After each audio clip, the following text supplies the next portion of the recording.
We should buy one of those kumquat trees for good luck. Yes, and maybe some red envelopes too. Happy New Year! How about these red envelopes for good luck? Perfect! And we should definitely take this lantern too. I'm so glad we could do this today. The weather is perfect for it. Me too. And the food is incredible. I think the tree is perfect now. Great, the snacks are ready too. Happy New Year! After surviving fear, silence, and sleepless nights, Tieu Lac thought peace might never truly return. But when danger finally fades, healing must begin somewhere. As the Lunar New Year approaches, a young CEO makes a simple yet powerful choice: to take her to the Tet market, to fill their home with red decorations, flowers, and hope. What begins as a quiet walk among crowded stalls becomes a journey back to warmth, memory, and gentle joy. Stay with us to witness how ordinary moments can heal wounded hearts. And don't forget to subscribe to the channel for more heartfelt stories like this.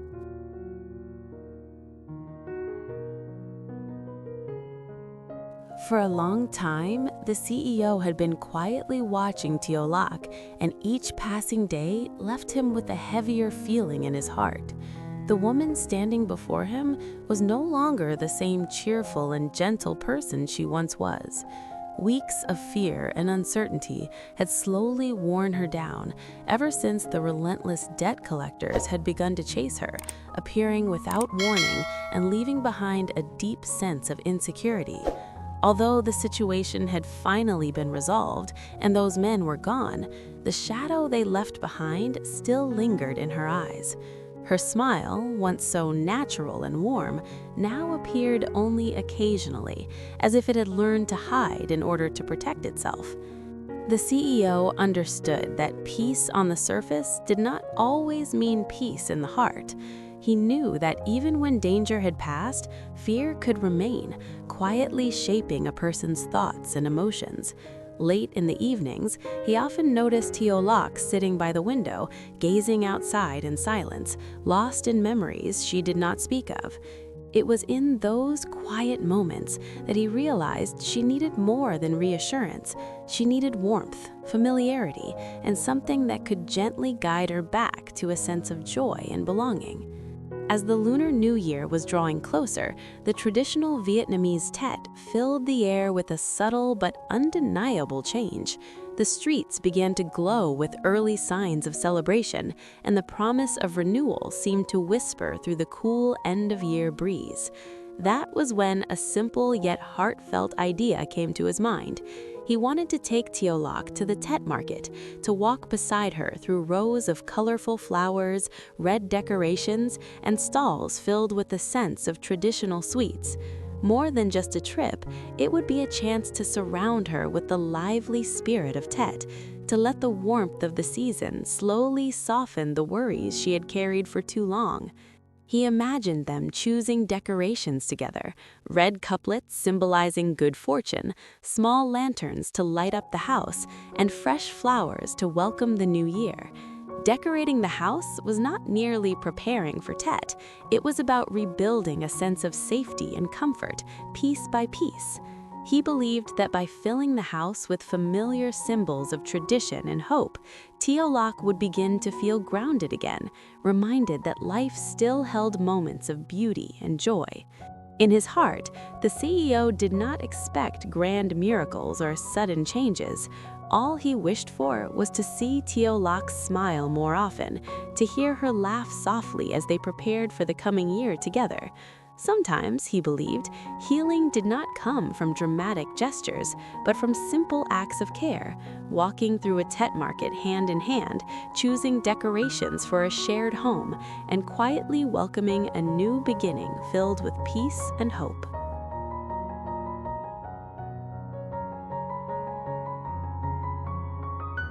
The morning they went to the Tet market arrived quietly, wrapped in a gentle chill that carried the unmistakable sense of the changing season. The CEO noticed how Tieu Lac hesitated for a brief moment before stepping outside, as if part of her was still unsure about returning to a crowded place after everything she had endured. He did not rush her. Instead, he waited patiently, offering a calm presence that spoke louder than words. When they finally set off together, the streets seemed softer than usual, as though the approaching new year had already begun to smooth the edges of the world around them. As they entered the Tet market, the atmosphere unfolded slowly before them. Stalls lined the paths with vibrant displays of peach blossoms, golden apricot flowers, and potted kumquat trees heavy with fruit. Red banners fluttered gently above, carrying wishes for prosperity, health, and peace. The air was filled with familiar scents: candied ginger, roasted seeds, and freshly wrapped rice cakes, each one awakening memories of past Tets long gone. The CEO walked beside Tieu Lac, careful to match her pace, letting her take in the sights and sounds without pressure or expectation. At first, she spoke very little, her eyes moving quietly from one stall to another. But as they stopped to admire a row of handmade lanterns, something shifted. She reached out to touch one, her fingers lingering on the warm red fabric, and a faint smile appeared on her face. The CEO noticed it immediately. He suggested they choose a few decorations together, not as a task, but as a shared moment. They selected red couplets with simple, meaningful words, a small lantern to hang by the doorway, and fresh flowers that would bring life and color into the house. With each choice, Tieu Lac seemed to grow lighter. She began to comment on the decorations, recalling how her family used to prepare the house for Tet, how her mother would carefully clean each corner, and her father would hang the red papers with quiet pride. Her voice, once subdued, now carried warmth and familiarity. The market, with all its movement and noise, no longer felt overwhelming. Instead, it became a place of comfort, gently reconnecting her to a sense of normalcy and tradition. The CEO listened attentively, feeling grateful for these small changes. He understood that this trip was doing exactly what he had hoped, not erasing the past, but allowing space for healing. As they walked on, bags of decorations in hand, he sensed that the Tet market had given them more than items to bring home. It had offered Tieu Lac a moment to breathe, to remember who she was before fear took hold, and to believe that the coming year could be different. Together, they continued through the market, quietly preparing not just their home, but also their hearts for a new beginning filled with peace and gentle hope.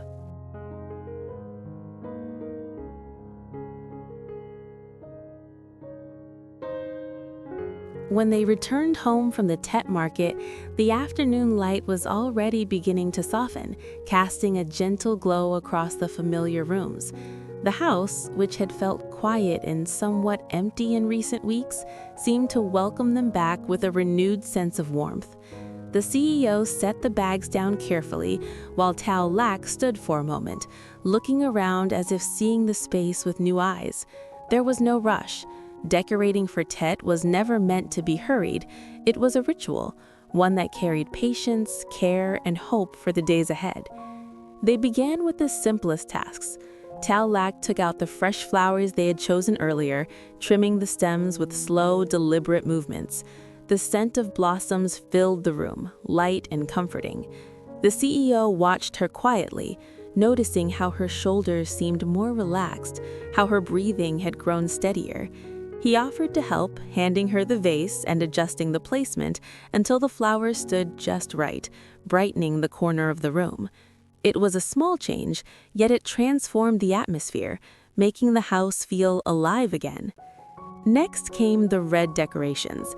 Together, they carefully unfolded the couplets, smoothing out each crease before deciding where they should be placed. The CEO held the ladder while Tieu Lac climbed up, her movements cautious but confident.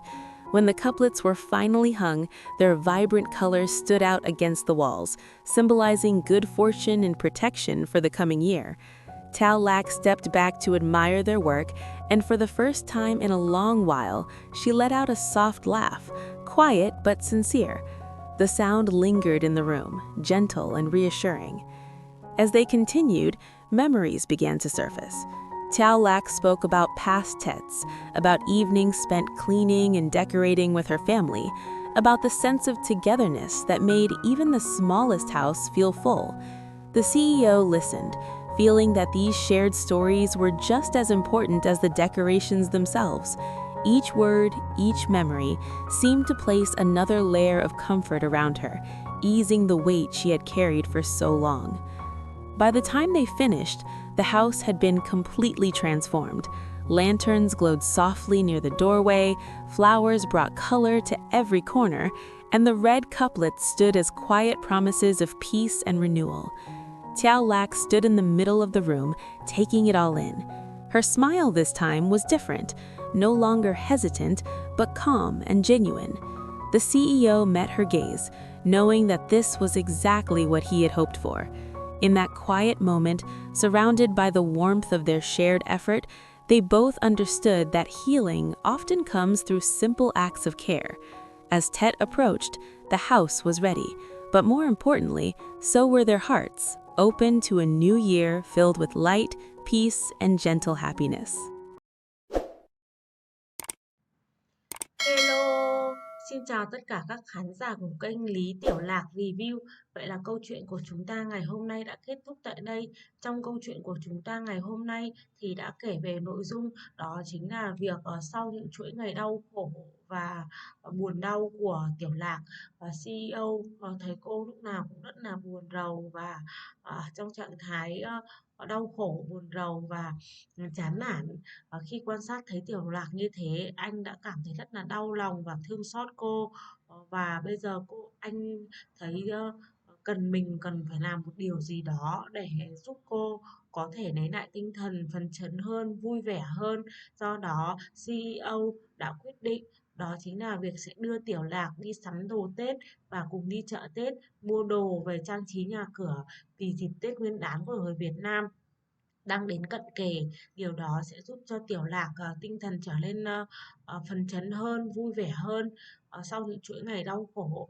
Nghĩ là làm CEO đã đưa Tiểu Lạc đi chợ Tết và cô thực sự đã lấy lại được niềm vui, cô đã vui vẻ và hoạt bát trở lại. Cô như là một con người khác được sống lại với chính cảm xúc của bản thân. Mọi tình tiết hấp dẫn về câu chuyện CEO và Tiểu Lạc sẽ còn được kể ở các video tiếp theo. Các bạn đừng quên bấm vào nút subscribe để đăng ký kênh, sẽ nhận được thông báo mới nhất về các câu chuyện sẽ được phát sóng hàng ngày trên kênh Lý Tiểu Lạc Review nha. Tiểu Lạc và CEO cảm ơn các bạn rất nhiều vì đã luôn theo dõi và ủng hộ câu chuyện của họ. CEO and Tiểu Lạc, thank you so much. Please continue support their channel Lý Tiểu Lạc Review and don't forget subscribe their channel. Bye bye, see you soon tomorrow everyone.